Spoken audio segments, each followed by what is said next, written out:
अर्धा कोयता या कथासंग्रहाच्या प्रकाशन सोहळ्याचे अध्यक्ष मराठीतील विख्यात कादंबरीकार आणि समीक्षक डॉक्टर दादा गोरे, लेखिका अलकनंदा घोगे आंधळे, ज्यांनी अतिशय उत्तम पद्धतीने या पुस्तकाचं रसग्रहण आपल्यासमोर ठेवलं, ते विशालजी तायडे, ज्यांचा मी आवर्जून उल्लेख करायला हवा.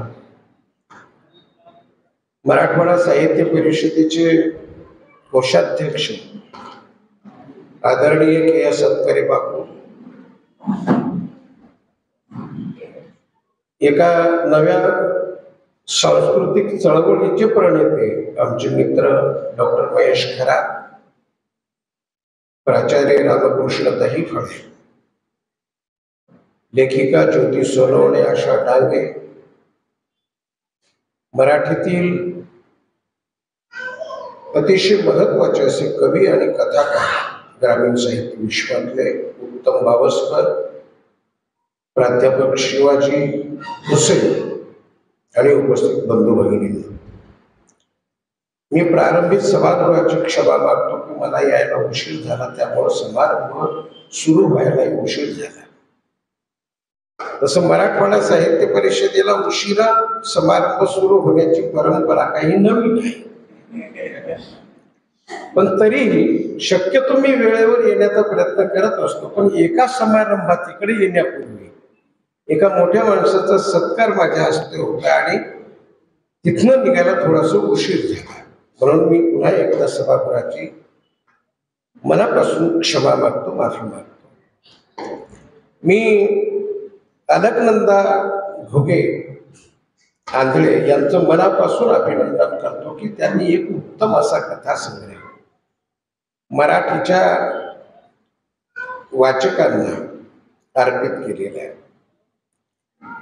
मी त्यांचं आपल्या सगळ्यांच्या साक्षीने अभिनंदन करतो. त्या मुळामध्ये कमीत कमी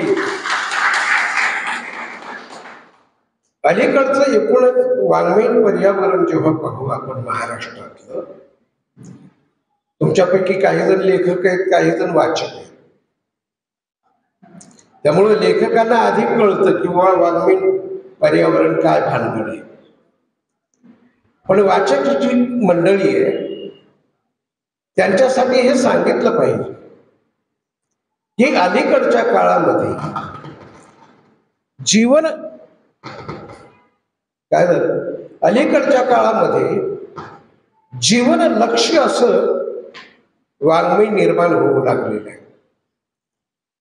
पण याच्यामध्ये कविता अधिक प्रमाणात आहे. गद्य लेखनामध्ये कादंबरी आणि कथा याचं निर्माण अभावानं आहे. आणि म्हणून मी अलकनंदाबाईचं एका वेगळ्या कारणानं अभिनंदन करतो की त्या कथा प्रांताकडे वळलेले आहे. अलीकडच्या काळामध्ये कथा प्रांत हाताळणं हे दुष्कर गोष्ट झालेली आहे. अशा काळामध्ये त्या कथा लेखन करतायत ही वाङ्मयाच्या क्षेत्रातला एक त्यांच्यापेक्षा बुजुर्ग म्हणून मला आनंद वाटतो, समाधान वाटतं. म्हणजे वय वाढलं म्हणजे माणसाला अक्कल येतेच असं मी काय गृहीत धरत नाही बरं का महेश. मी सुद्धा अशी असंख्य माणसं पाहिलीत माझ्या आयुष्यात की त्यांचं फक्त वयच वाढत गेलं, बाकी कुठल्याच इंद्रियाचा विकास झालेला नाही. पण तरी वाङ्मयाच्या क्षेत्रात वावरणारी जी माणसं त्यांना हे लक्षात येईल की कथा प्रांत हाताळणं सुद्धा फार दुष्कर, फार अवघड असतं. अलकनंदाबाईंनी ते काम अतिशय उत्तम पद्धतीने केले. सगळ्याच कथांच्या संबंधाने मी काय बोलणार नाही, काही विशाल बोललेला आहे, काही अलकनंदाबाईंनी काही कथासूत्र सांगितलेली आहे. अर्धा कोयता नेमका काय? या कथासंग्रहामध्ये आलेली जी पात्र आहेत, विशेषतः विशालनं फार चांगला उल्लेख केला, या कथासंग्रहामध्ये येणारी जी स्त्री पात्र आहेत, ही स्त्री पात्र अधिक लक्षणीय आहेत. ते यासाठी की त्यांचा दुहेरी संघर्ष आहे. बाई जगत असताना, प्रपंच करत असताना ती अनेक तोड सांभाळत सांभाळत मार्गक्रमण करत असते. तिला अनेक तोड सांभाळावे लागतात.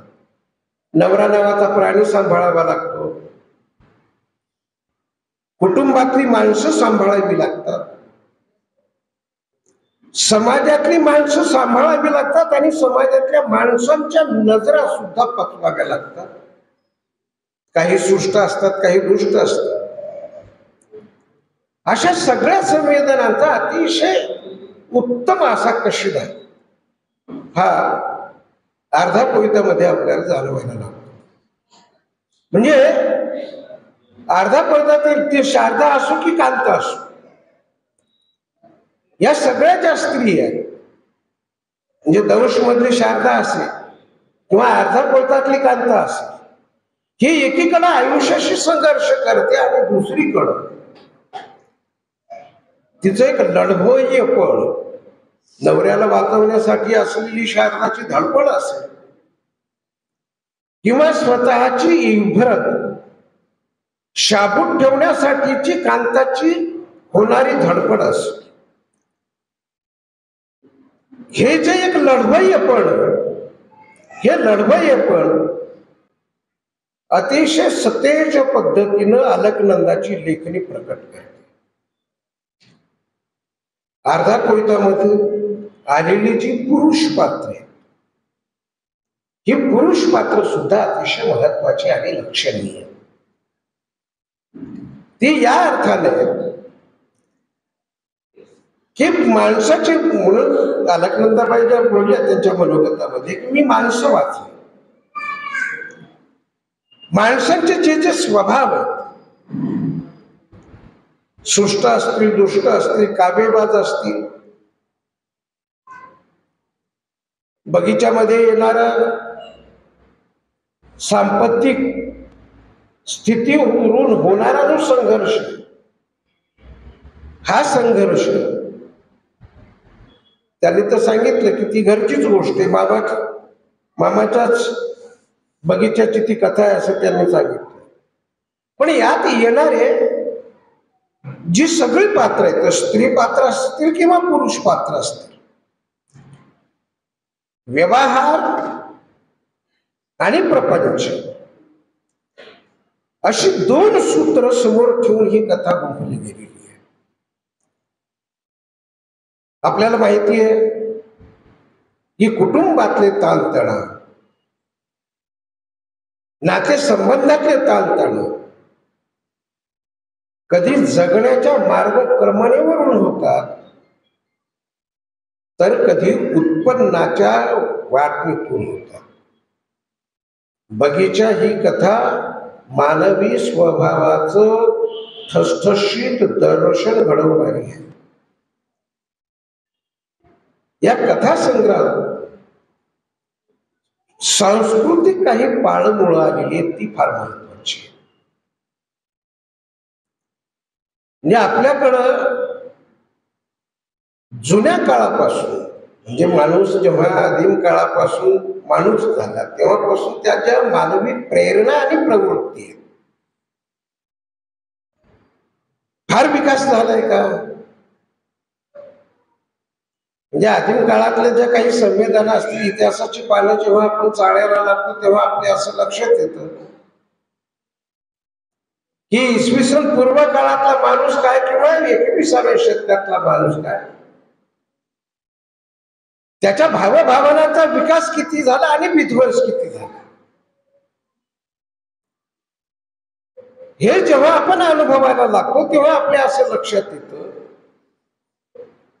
की माणसाच्या निसर्ग दत्त असलेले जे काही भावना आहेत, त्याचं जे एक भावविश्व आहे, हे भावविश्व जुन्या काळापासून बदल. शेवटी माणूस आणि प्राणी यामध्ये असलेल्या ज्या भावना आहेत त्या भावना फार काही वेगळ्या आहेत अशातली गोष्ट नाही. त्याला प्रकट होता येत नाही. प्रकट करण्याच्या त्याच्या काही पद्धतीला मर्यादा आहेत. आपल्याकडे भाषा असल्यामुळे आपण अभिव्यक्त होऊ शकतो. माणसाकडे भाषा असल्यामुळे. पण प्राणी असो की मनुष्य असो, जीवसृष्टीचा एक स्वभाव आहे. अर्धा कोळितामध्ये येणारे माणसांचं जे भावविश्व आहे एकूण पात्रांचं, ते सृष्ट असतील दुष्ट असतील, ते फार तपशिलात नाही जात. प्रत्येक कथेचा अर्थ आणि त्याचा आशय सांगत बसणं काही या दोघांनी काम ते हलकं केलेलं. मुद्दा असा आहे की अर्धा कोळिता या कथासंग्रहामध्ये येणारं मानवी जीवनाचं भावविश्व हे अभिजातपणे अलकनंदाबाईंनी पाहिले. आपल्याला वरकरणी चांगली असणारी माणसं, दिसणारी माणसं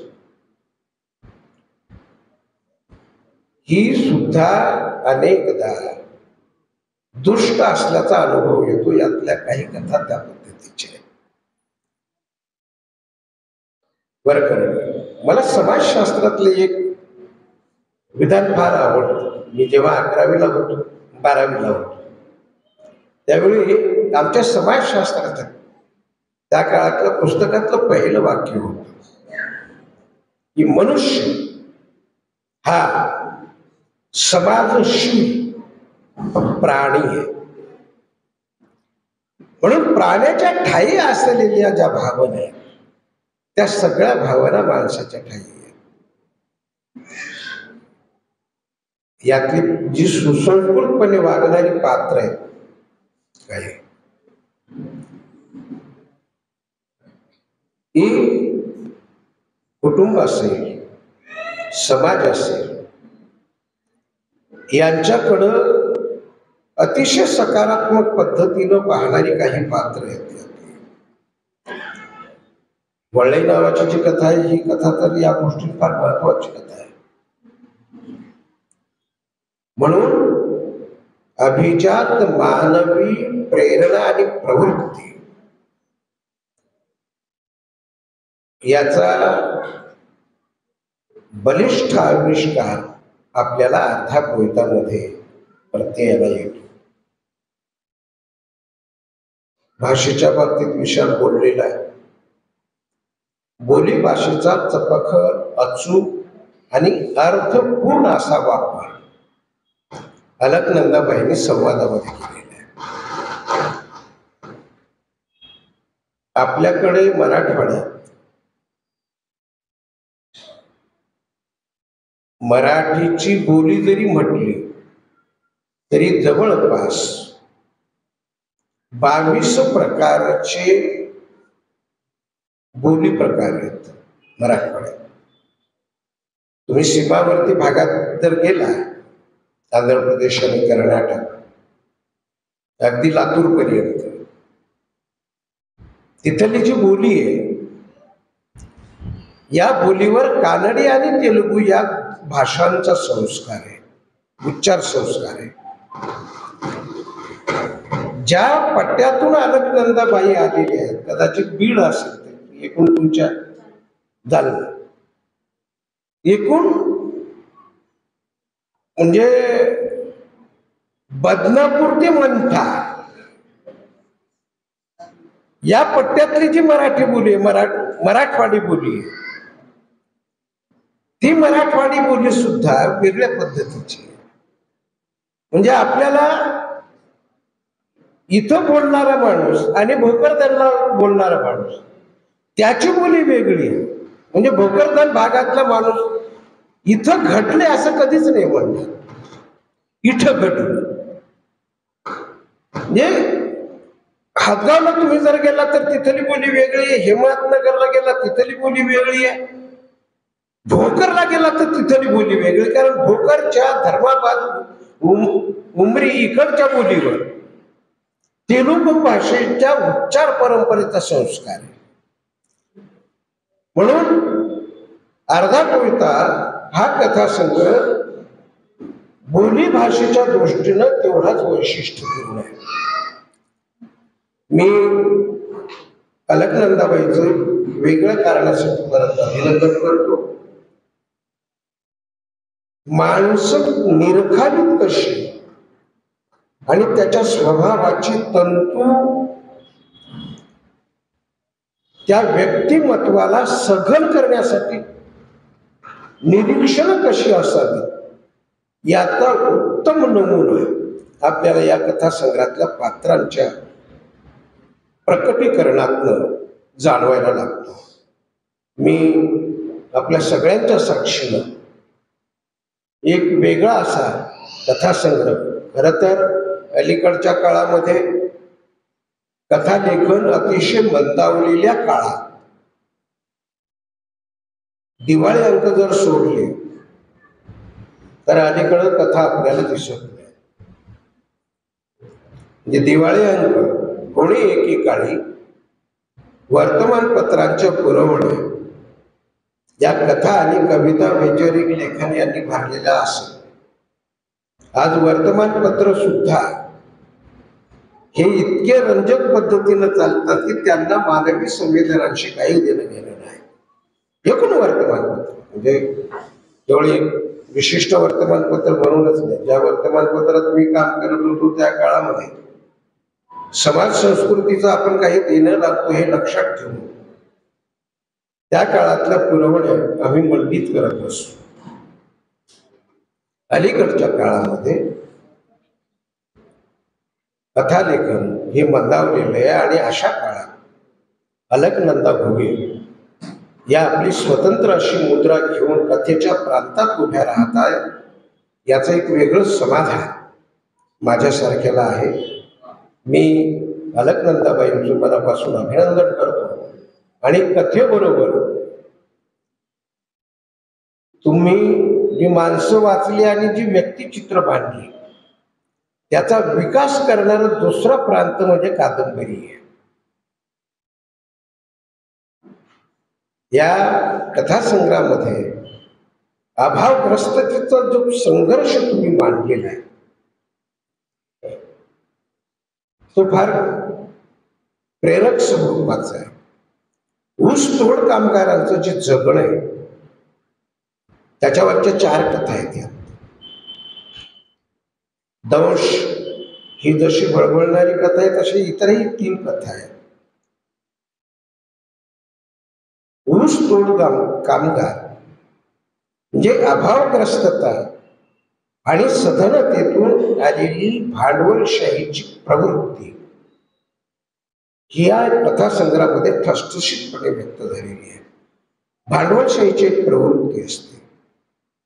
शोषण करणं हा त्या भांडवलशाहीच्या प्रवृत्तीचा धर्म असतो. मुकदम हा शोषण व्यवस्थेचा प्रतिनिधी आहे. त्याची प्रवृत्ती अलकनंदाबाई म्हणतेच, पण अभावग्रस्त असलेल्या शेतमजुरांचं आपलं ऊसतोड कामगारांचं जे आयुष्य विदीर्ण असं आयुष्य आपण चिंतित होतो. म्हणजे अभावग्रस्तता तर आहेच, पण जगण्यासाठीचा केला जाणारा जो संघर्ष आहे हा संघर्ष जीव पिळवटून टाकणारा असा आहे. म्हणून तुम्ही जे काही आजूबाजूच्या लोकांना अनुभवले, विशेषतः ऊसतोड कामगारांचं जे विदीर्ण असं आयुष्य, ठिकरा झालेलं आयुष्य, ते जे तुम्ही मानलेलं आहे